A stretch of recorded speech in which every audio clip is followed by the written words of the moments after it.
بسم اللہ الرحمن الرحیم۔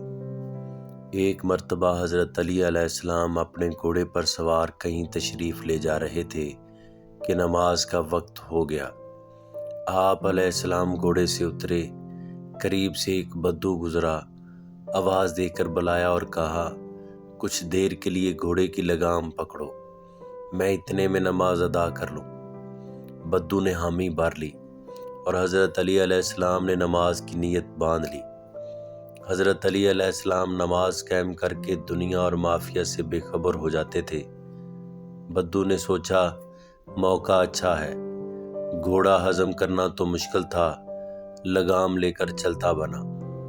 آپ علیہ السلام نماز سے فارغ ہوئے تو دیکھا کہ گھوڑا موجود ہے لیکن لگام اور بدو دونوں غائب ہیں۔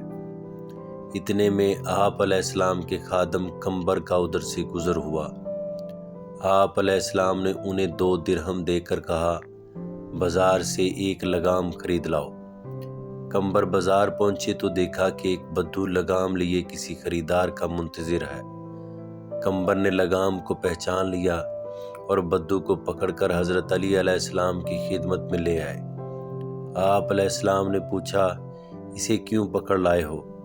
کمبر نے جواب دیا، حضور یہ آپ کے گھوڑے کی لگام۔ حضرت علی علیہ السلام نے پوچھا، یہ اس کی کیا قیمت مانگ رہا ہے؟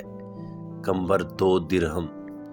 آپ علیہ السلام نے ارشاد فرمایا، اسے 2 درہم دے دو، اور فرمایا میں نے یہ سوچ کر اسے لگام پکڑائی تھی کہ نماز سے فارغ ہو کر اسے خدمت کی عوض 2 درہم دوں گا۔ یہ اس کا ظرف ہے، اس نے اپنا مقدر دوسری طرح لینا پسند کیا۔